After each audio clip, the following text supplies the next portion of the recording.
welcome to Sir-Kenneth's Talk Show. Good day and welcome back to this new edition of Sir-Kenneth's Talk Show. Today we'll be doing a movie review on The Color Purple. Okay, that's for like my movie of the year already.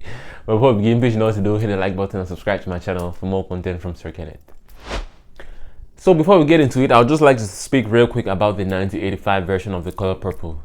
I actually saw it for the first time like 2 years ago. That was in 2022. That's when I watched the original version for the first time, and I did watch it because I heard they were doing a new Color Purple movie. So I was like, okay, let me watch the old version so that when the new one comes out, I'll have something to compare it with. You know what I'm saying. And interestingly enough, this movie is based off of a best-selling novel by Alice Walker. I haven't read the book, unfortunately, so I don't even know what to compare. I don't have anything to compare the movies to.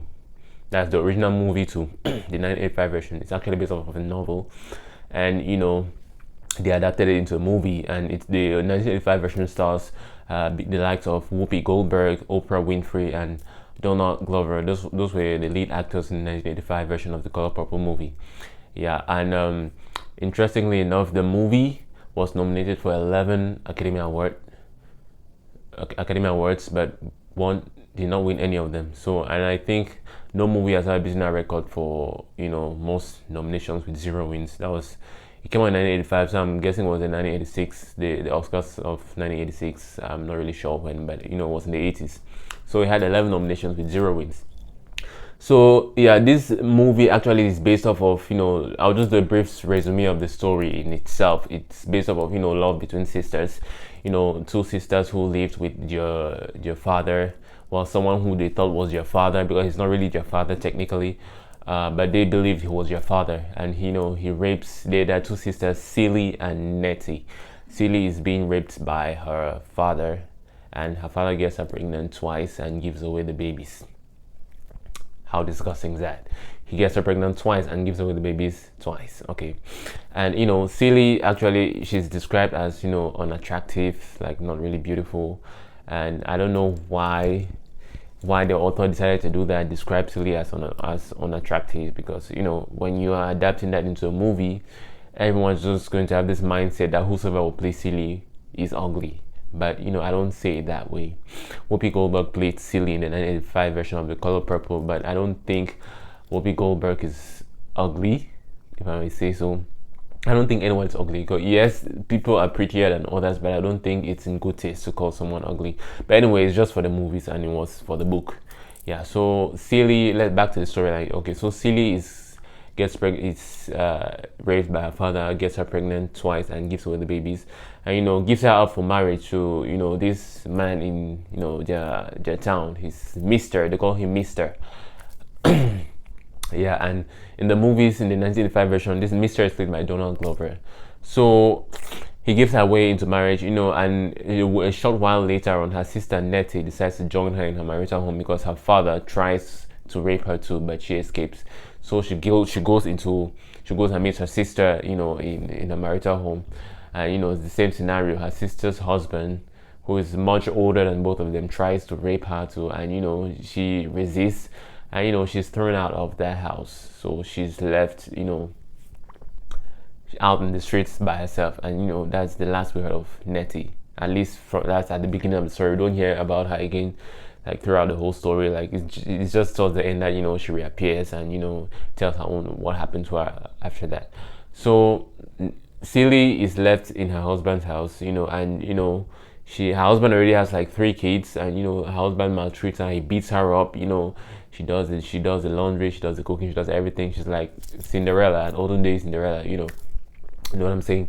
So the years pass by. Celie never hears from her sister again, Nettie. Her father, who is there, she doesn't, she's not in good terms with her father, so they don't really keep in touch like that. So an only person who really cares about her, who has gone away, is her sister Nettie. How unfortunate is that? Yeah. And so the years pass by. Celie grows up. She grows older. Mr. grows older as well. And there is this music star in your town who's actually from your town, but she's away. But in the course of the story, she comes back to your town and she stays in your house. And her name is Avery. Shook Avery actually was supposed to be was the woman Mister was hoping to marry, but she decided to pursue her career, her music career, and she goes around the world. I know somewhere along the story she comes back home and she's with in Mister's house with Silly. And Silly gets really close to her. She makes Silly believe, because Silly believes she's ugly, she's not beautiful. So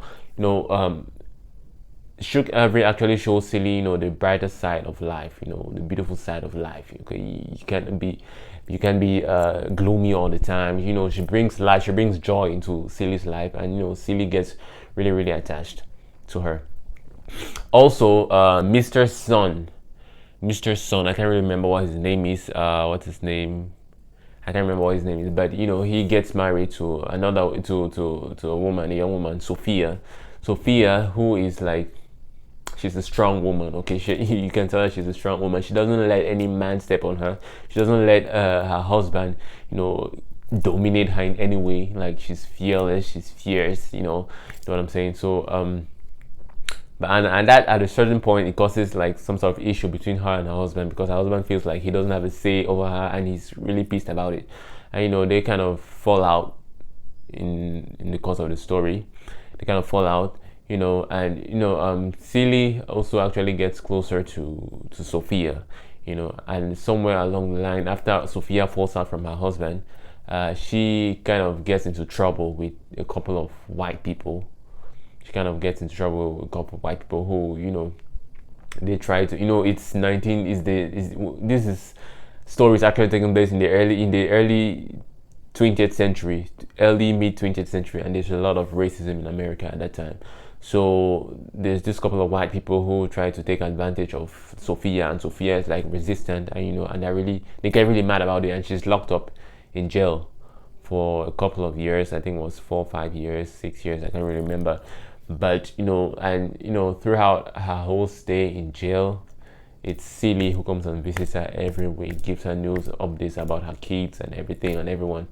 You know what I'm saying? So she really kind of gets close to Silly, though they got off to their relationship started with the wrong, it did not start on the right footing, because Silly encourages Sophia's husband to beat Silly up, to beat Sophia up, so that he can have a say, that he can be dominant in their relationship. And so that's how the relation kind of started. But in the course of the story, they kind of get closer, and or whatnot. So 6 years pass by.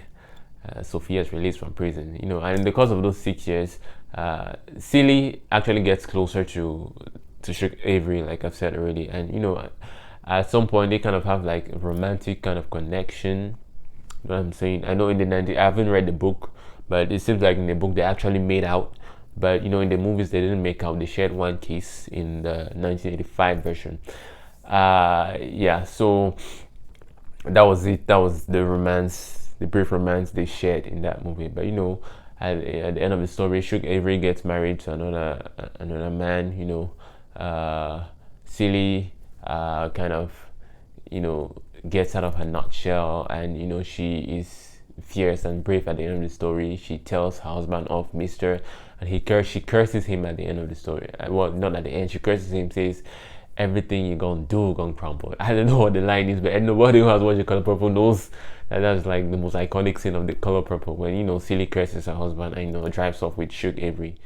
But after that, Silly's dad kind of dies. Well, the man she thought was her father dies, and she goes back for his funeral. She goes back to town for his funeral, and then she meets the woman her father married, and she gives her some papers, tells her that he wasn't actually her father, that her biological father died before she was born, and her mother got married to this man she believed was her father throughout her life.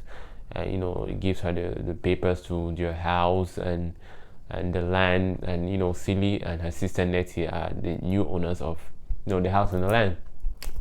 And Silly is like, she's in seventh heaven. Yeah, so she kind of owns the house and starts her own business in it. And I also forgot to mention, throughout the years, Nettie sends letters to Silly, but Mr. hides all these letters from Silly because he doesn't want her in contact with Nettie at all. So Silly kind of believes that her sister is dead. But at a certain point, while Shook Avery was in their home, she kind of found those letters, and she gave them to Nettie, and Nettie read. She gave them to Silly, and Silly read all the beautiful letters from her sister Nettie, and she knew her sister was alive. She knew her sister was alive. And after Silly curses Mister, that's towards the end of the story. He sees everything he does crumbles. His farm, his businesses crumble, and but he keeps receiving letters from Silly's sister Nettie, and he doesn't tell her, but he receives the letter, he reads them, and she's like since she kind of flew off to Africa. Well, she sailed. I won't say she flew. She sailed to Africa with this couple who adopted 2 kids, and those 2 kids coincidentally were Nettie's kids, were Nettie's children. So she kind of sailed to Africa with them. And, at the end of the story, she's kind of trying to get back to the US because they had some troubles in Africa. It was the colonial period and all that, so they were trying to get back to the US. And so Mister does everything to get Nettie back to the US, and I think this is kind of that was his own way of kind of apologizing to Silly for everything he had put her and her sister through, and so he did everything in his power to get her back to the US. And it's at the end of the story that Nettie actually gets back to her sister, and like they meet each other, and you're like, wow, they hug. They haven't seen each other for like several decades. So they are grown women, old women, and she comes back with Silly's kids, with Silly's children, and Silly is amazed. She sees her children, she hugs them, they're happy, it's a beautiful story at the end. So that's kind of a brief resume of the story, The Color Purple. I might have missed out a few things, but I think I've given the headlines of the story, what The Color Purple is about. Yeah. So back to 2023, The Color Purple movie. So what? The movie came out in December in the US, 25th December US. I know, but it was released like a month later worldwide. And I saw it last week in theaters. I mean, it was a movie I couldn't miss. I'm sorry, I just couldn't miss this movie in theaters because I had been waiting for it my whole life. Well, I'm not exaggerating, not my whole life, but ever since I heard they announced that they were going to do a musical adaptation of The Color Purple, I was really waiting for this movie. And when the movie was announced, there were a lot of negative comments like, ooh, some classic movies should not be touched, blah blah blah, not every movie needs to be remade. Well, if you don't want to watch it, simply don't watch it. Okay, I know derail others from watching it, because I actually saw this movie in theaters and it was so beautiful. It was like the most beautiful movie I've ever seen in theaters. Yeah, and I'm not saying that, I'm not being biased, okay, because I'm always down to support everything black, and it's an all black cast, okay. So I'm not just saying that because they're black people, but I'm saying it because it's actually a great masterpiece, piece of art, and the singing, the music was everything. This is a musical adaptation, okay, because for those of you who don't know, The Color Purple has been played on Broadway.